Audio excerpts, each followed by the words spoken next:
Saudara-saudara yang dikasihi Tuhan, ibadah Minggu Paskah keempat ini tidak kita laksanakan di gereja sebagaimana biasanya, tetapi di rumah kita masing-masing karena adanya pandemi corona.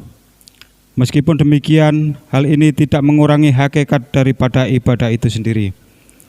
Oleh karena itu, mari ibadah ini kita mulai dengan kita memuji nama Tuhan dari Kidung Jemaat 222B. Kita pujikan baitnya yang pertama.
Saudara-saudaraku yang dikasihi dan yang mengasihi Tuhan, baiklah ibadah Minggu Paskah keempat ini kita serahkan kepada Tuhan dengan pengakuan yang demikian. Pertolongan kita ada di dalam nama Tuhan yang menciptakan langit dan bumi, yang tidak pernah meninggalkan pekerjaan tangannya, senantiasa memelihara dengan kasih-Nya. Damai, sejahtera Allah dan Tuhan Yesus Kristus, serta persekutuan Roh Kudus, kiranya senantiasa menyertai saudara-saudara sekalian. Amin. Saudara-saudara yang dikasihi Tuhan, dipersilakan duduk. Mari saudara-saudara kita memuji nama Tuhan kembali dari Kidung Jemaat nomor 222B. Baitnya yang kedua.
Saudara-saudaraku yang dikasihi dan yang mengasihi Tuhan, mari kita serahkan ibadah kita pada pagi hari ini kepada Tuhan di dalam doa.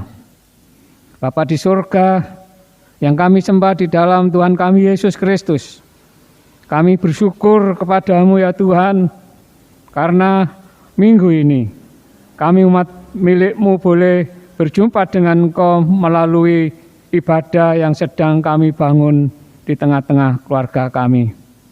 Terima kasih ya Tuhan, sepanjang minggu kami boleh melakukan aktivitas, kegiatan, dan pekerjaan kami dengan selamat.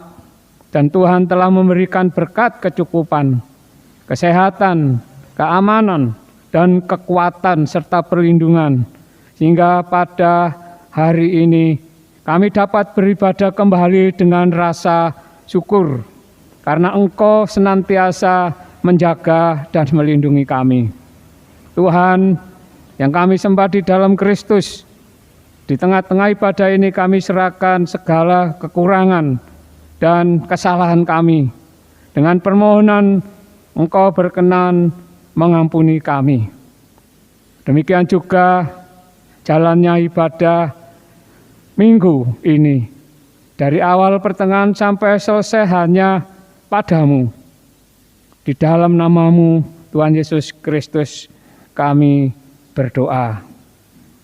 Amin. Baiklah, kita sambut kembali nama Tuhan dari Kidung KPJ nomor 178A, baitnya yang pertama.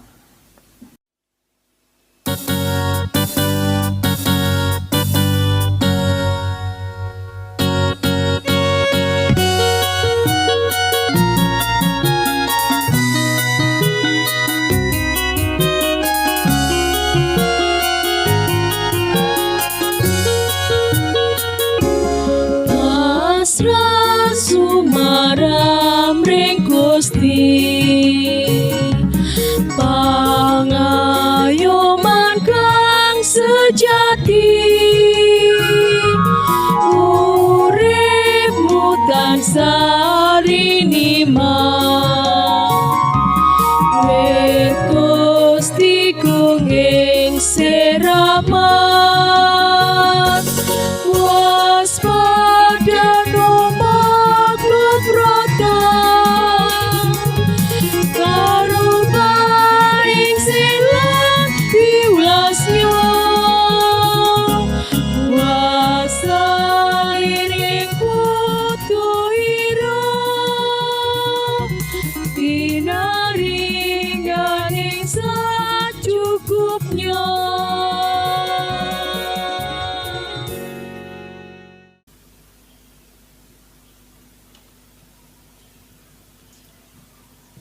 Sidang jemaat yang dikasihi oleh Tuhan, perikop pada minggu ini terambil dari Kisah Para Rasul pasal 2 ayat 41 sampai 47.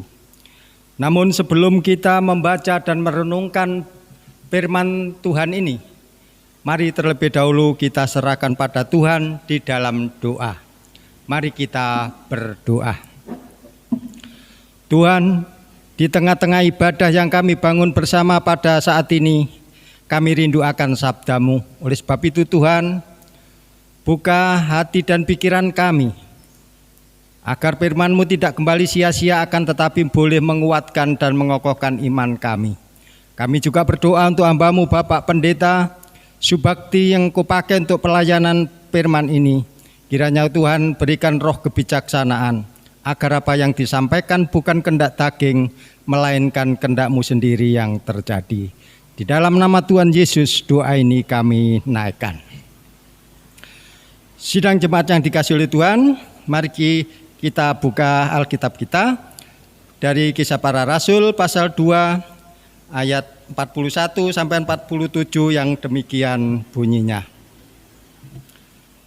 Orang-orang yang menerima perkataannya itu memberi diri dibaptis, dan pada hari itu jumlah mereka bertambah kira-kira 3.000 jiwa.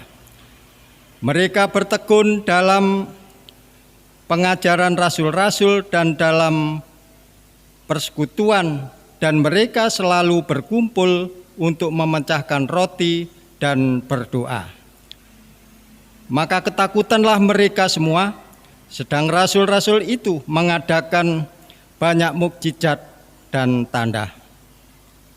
Dan semua orang yang telah menjadi percaya tetap bersatu, dan segala kepunyaan mereka adalah kepunyaan bersama, dan selalu ada dari mereka yang menjual harta miliknya lalu membagi-bagikannya kepada semua orang sesuai dengan keperluan masing-masing. Dengan bertekun dan dengan sehati mereka berkumpul tiap-tiap hari dalam bait Allah. Mereka memecahkan roti di rumah masing-masing secara bergilir dan makan bersama dengan gembira dan dengan tulus hati, sambil memuji Allah. Dan mereka disukai semua orang, dan tiap-tiap hari Tuhan menambah jumlah mereka dengan orang yang diselamatkan. Sampai di sini bacaan kita. Yang dikatakan berbahagia ialah orang yang mau mendengar firman Tuhan dan memeliharanya di dalam kehidupan sehari-hari. Mari firman Tuhan ini kita sambut dengan kita memuji dari Kidung Ria nomor 17, Kusiapkan Hatiku Tuhan.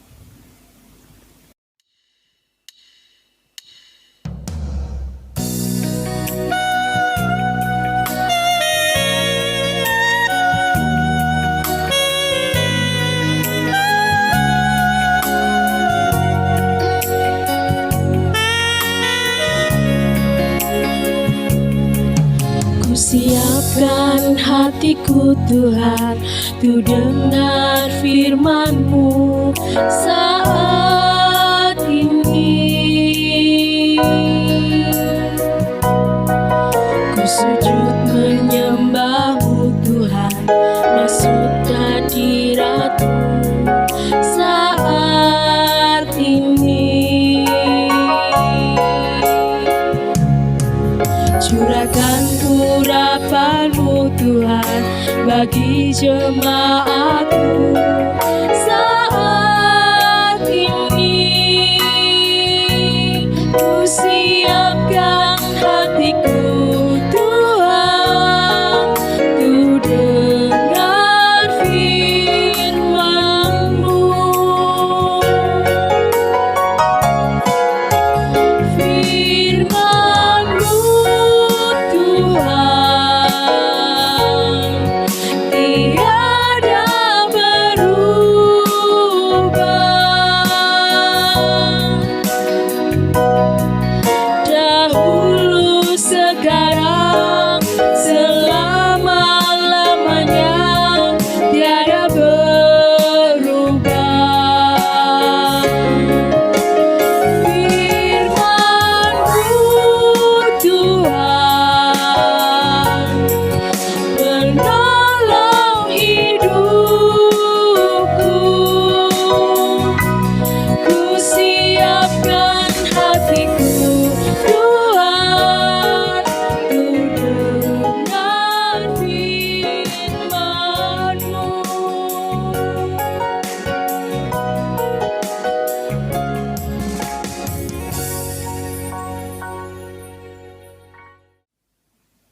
Saudara-saudaraku yang dikasih dan namasi Tuhan, dari firman Tuhan yang kita baca tadi, ayat nasnya saya ulangi dari Kisah Rasul pasal 2 ayat yang ke-46. Dengan bertekun dan dengan sehati mereka berkumpul tiap-tiap hari dalam bait Allah. Mereka memecahkan roti di rumah masing-masing secara bergilir dan makan bersama-sama dengan gembira dan dengan tulus hati. Bapak, Ibu, saudaraku yang dikasih dan dimasihi Tuhan, sebelum firman Tuhan akan kita kumpulkan bersama-sama, kami menyampaikan selamat hari Minggu. Selamat hari Minggu dan salam. Salam Patunggilan. Bapak, Ibu, dan saudara-saudaraku yang dikasih Tuhan, ada ungkapan bahasa Jawa yang kurang lebih bunyinya demikian. Mangan ora mangan mokoke ngumpul. Kalau boleh saya terjemahkan secara kasar, mangan ya ngumpul, ora mangan ya ngumpul. ungkapan ini mau menunjukkan bahwa betapa pentingnya hidup bersama. Betapa pentingnya kebersamaan di dalam kehidupan ini. Sebab di dalam kehidupan bersama di sana ada cinta. Di sana ada senyuman, ada tawa, ada sapaan, dan ada cerita pengalaman yang dibagikan. Ngumpul sudah menjadi bagian hidup masyarakat kita, utamanya masyarakat Jawa. Maka apabila ada salah seorang dari keluarga yang pergi jauh atau kerja jauh, misalnya di Malaysia atau di Hong Kong atau di Singapura, pasti orang tua akan mengatakan, ojo nyambut gawe nang ado-ado nak. Nang kene wae wong golek sego sak piring ae ado saka omah.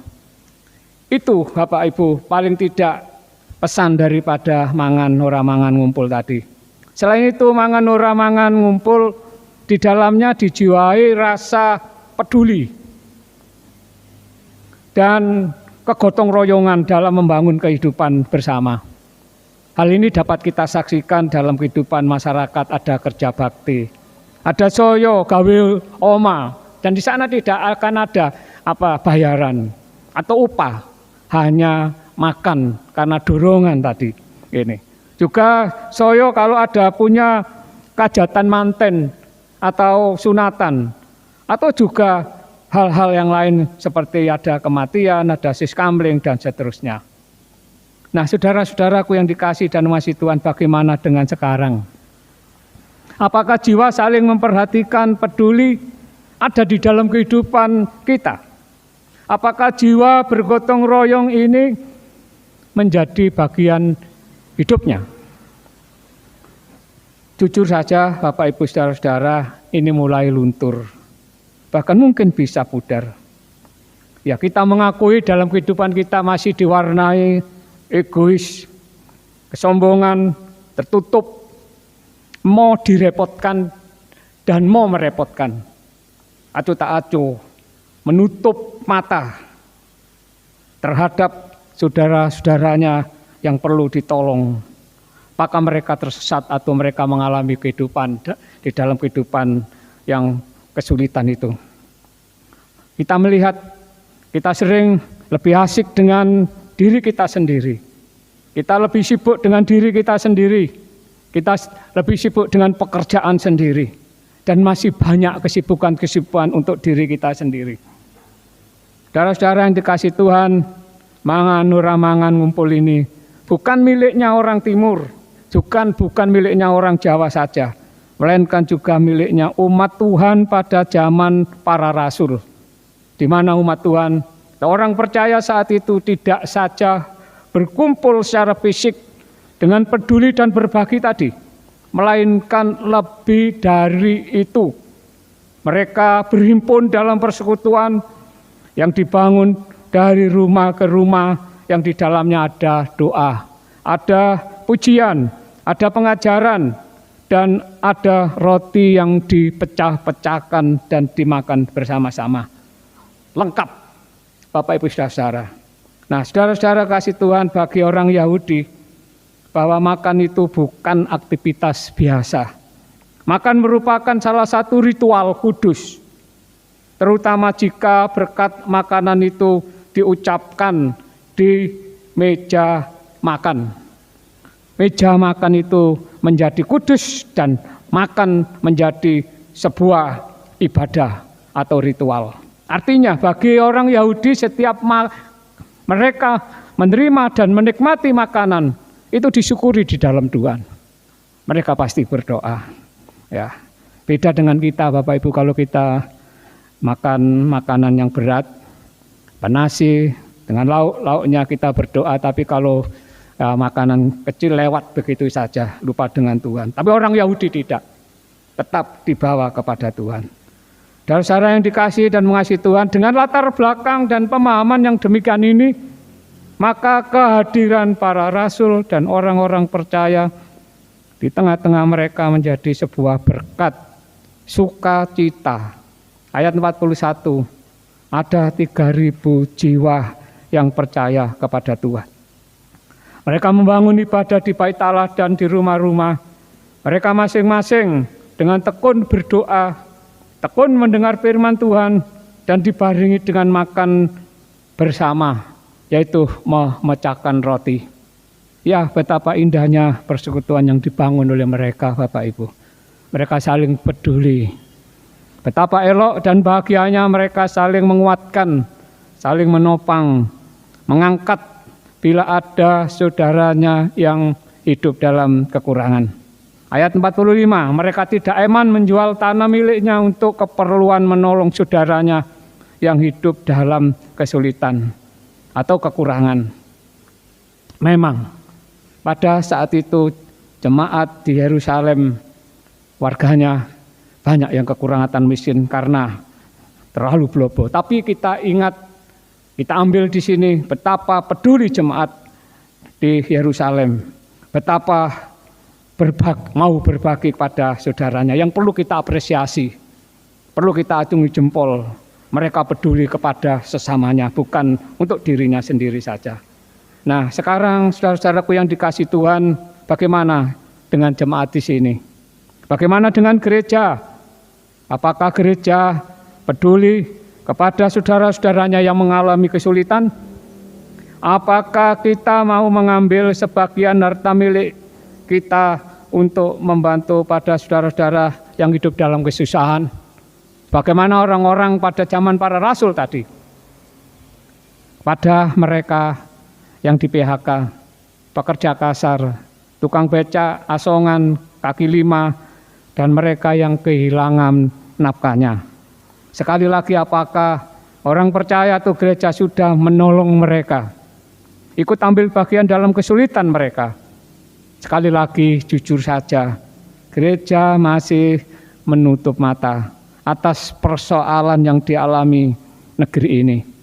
Gereja belum mampu berbagi, belum mampu memberikan roti kepada mereka dan memecah-mecahkan dan membagi-bagikannya. Gereja lebih suka dengan hal-hal yang seremonial, dengan ibadah. Gereja lebih suka dengan rapat-rapatnya. Rapat ini, rapat itu, karena di dalam rapat-rapat itu ada rupiah, bahkan ada makan-makan. Ya, gereja lebih demen menyimpan uangnya di bank.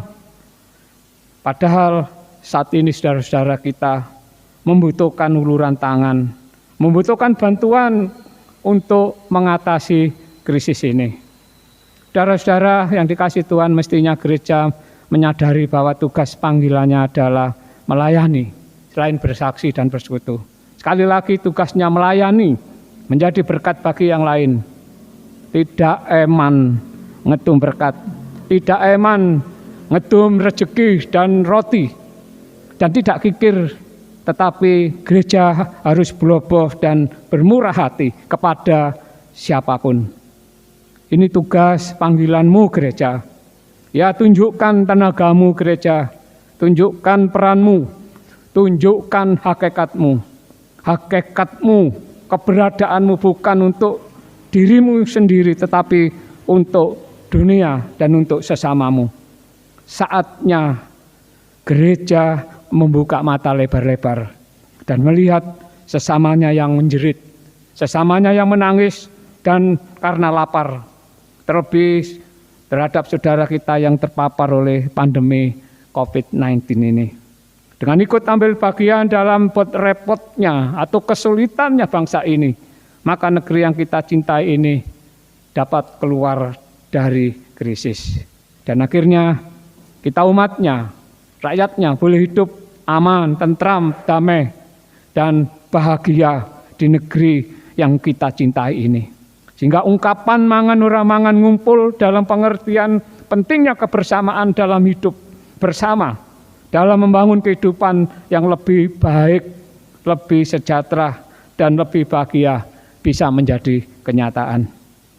Saudara-saudaraku yang dikasihi Tuhan, pertanyaan berikutnya, apa sih yang mendorong orang percaya pada zaman para rasul tidak eman dan ngedum berkatnya? Apa yang mendorong para rasul itu peduli, bloboh, dan bermurah hati kepada sesamanya. Ada 3 hal yang patut kita catat. Yang pertama, karena peran Roh Kudus yang hadir dan memimpin orang percaya sehingga orang percaya tidak eman dan mau berbagi. Itu yang pertama.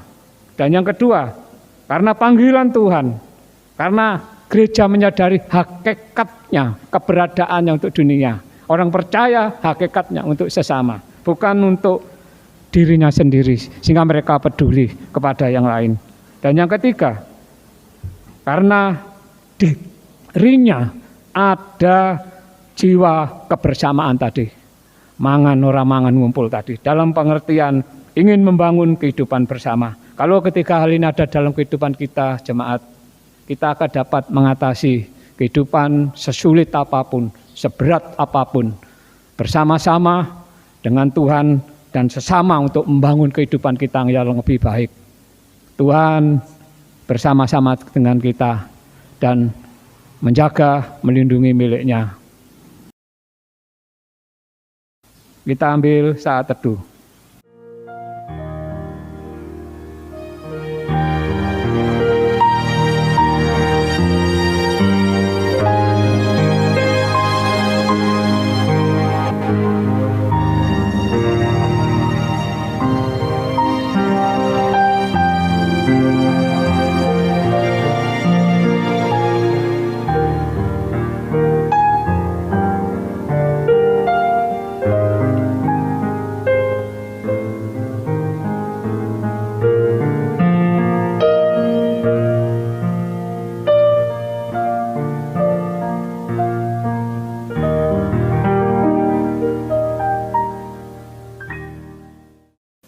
Amin.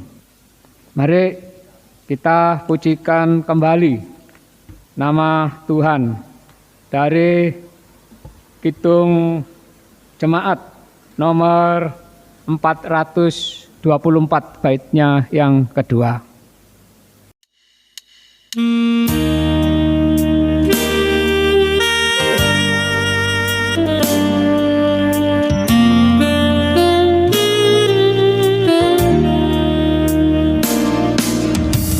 Yesus menginginkan aku menolong orang lain, manis dan sopan selalu ketika ku bermain. Bersihkan, bersinar, itulah kehendak Yesus. Bersinar, bersinar, aku bersinar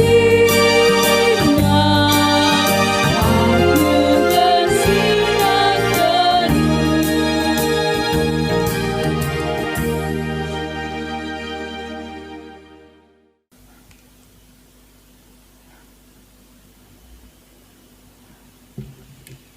Bapak, Ibu, dan saudara-saudara yang dikasihi Tuhan, mari kita bangkit berdiri, kita bersama-sama umat percaya mengikrarkan pengakuan iman rasuli yang demikian. Aku percaya kepada Allah Bapa yang Maha Kuasa, Khalik langit dan bumi, dan kepada Yesus Kristus anaknya yang tunggal Tuhan kita, yang dikandung daripada Roh Kudus, lahir dari anak darah Maria, yang menderita di bawah pemerintahan Pontius Pilatus, disalibkan, mati dan dikuburkan, turun ke dalam kerajaan maut. Pada hari yang ketiga, bangkit pula dari antara orang mati, naik ke surga, duduk di sebelah kanan Allah Bapa yang Maha Kuasa, dan akan datang dari sana untuk menghakimi orang yang hidup dan yang mati. Aku percaya kepada Roh Kudus, gereja yang kudus dan am, persekutuan orang kudus, pengampunan dosa, kebangkitan daging, dan hidup yang kekal. Amin. Silakan duduk kembali.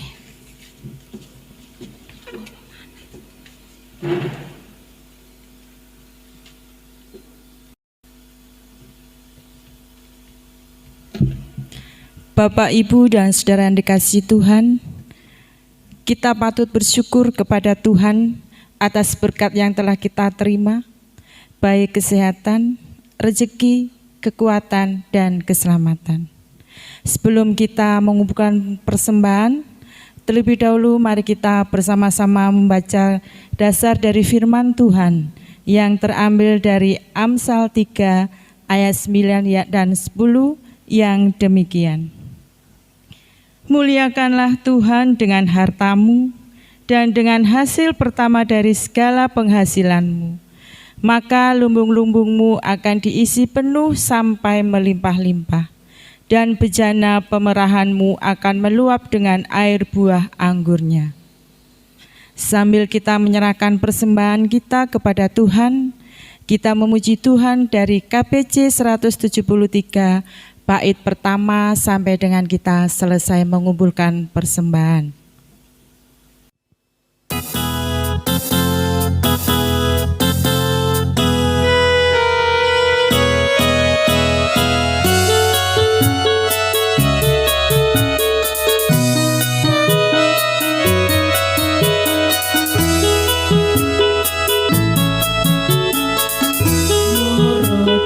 Aturna pisungsungmu ing papan kang piniji, uga dadi keparenging Gusti minangka pangabektimu. Kalawat ati bunga menuhi ing papan kang piniji, uga dadi keparenging Gusti mundhut kembanging atimu. Mangkya singkirna wasumanglamu, kinanti gumiraning atimu, minangoni kang warni-warni, pinda Gusti damageng lalami.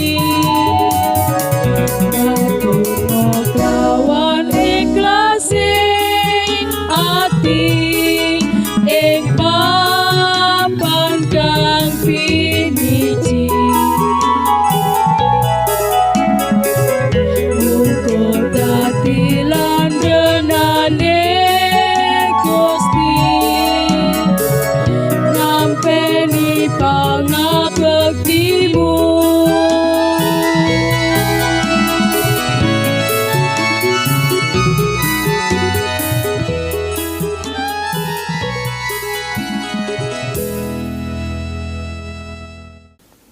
Baiklah saudara-saudara, kita bersama-sama masuk dalam doa syafaat. Tuhan, kembali kami menghadap kehadirat-Mu untuk mengucap syukur dan terima kasih atas semua berkat dan karunia yang Tuhan berikan kepada kami, keluarga. Terlebih pada minggu ini, Tuhan perkenankan kami untuk membangun ibadah keluarga dengan penuh sukacita.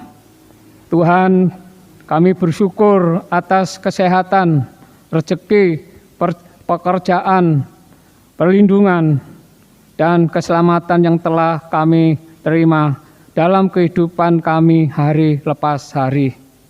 Tuhan, di tengah-tengah ibadah ini kami berdoa kepada bangsa dan negara, utamanya para pemimpin, Bapak Presiden dan Wakil Presiden, serta para kabinetnya, dan seluruh masyarakat Indonesia. Engkau berkati apa yang menjadi keperluan kebutuhannya ya Tuhan. Terlebih Engkau memberikan hikmat dan kebijaksanaan pada para pemimpin bangsa kami dalam mengemban tugas mulia di negeri ini dengan penyertaan dan kekuatan yang berasal dari Tuhan. Tuhan kami Kami juga menyerahkan segala bentuk kesulitan dan pergumulan yang kami alami, juga dialami oleh bangsa kami, utamanya dalam menghadapi adanya wabah corona.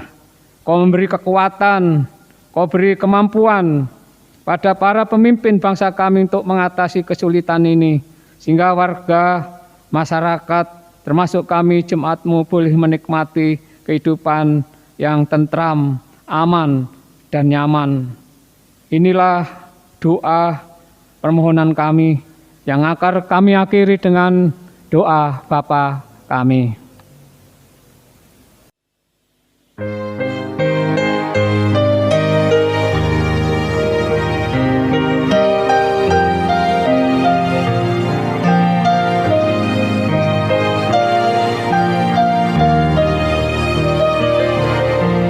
Bapa kami yang di surga,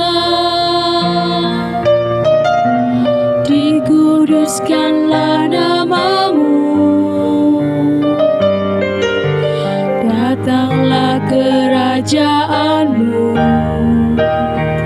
jadilah kehendak-Mu di bumi seperti yang di surga. Berikan kami hari ini makanan yang secukupnya. Ampuni kesalahan kami, seperti kami ampuni orang yang bersalah pada kami. Jangan bawa kami ke dalam pencobaan, tapi lepaskan kami dari yang jahat. Karena Engkau punya kerajaan dan kuasa, kemuliaan selamanya. Amin.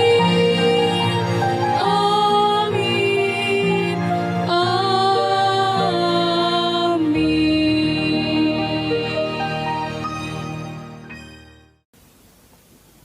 Saudara-saudaraku yang dikasihi dan mengasihi Tuhan, kami undang bangkit berdiri. Sebelum kita undur dari rumah Tuhan ini, firman-Nya mengatakan demikian, Allah itu kasih, barang siapa ada berharta di dunia ini, dan nampak saudaranya di dalam kekurangan, lalu menutup pintu dan hatinya terhadap sesamanya, bagaimana boleh kasih Allah tinggal di dalamnya? Kita pujikan Kidung Jemaat nomor 422 baitnya yang kedua.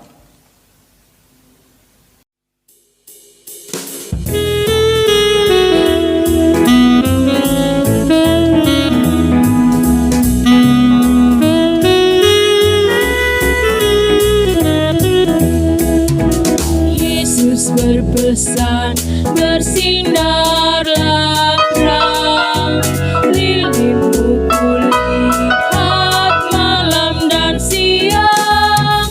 Ada masing-masing di sekitarnya, untuk hormat Tuhan bersinarlah.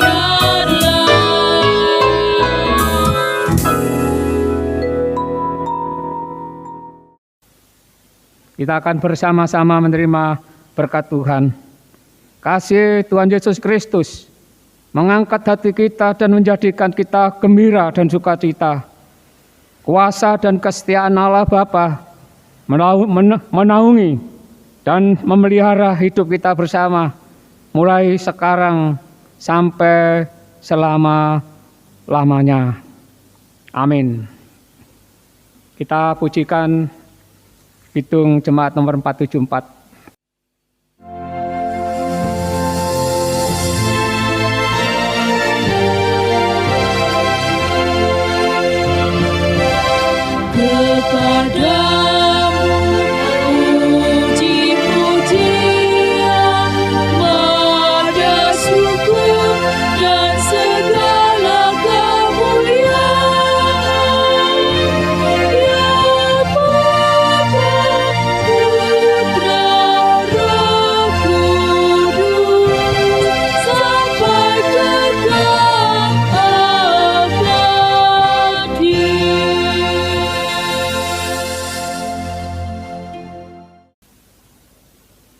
Jemaat, kami persilakan duduk kembali dan mengambil saat teduh.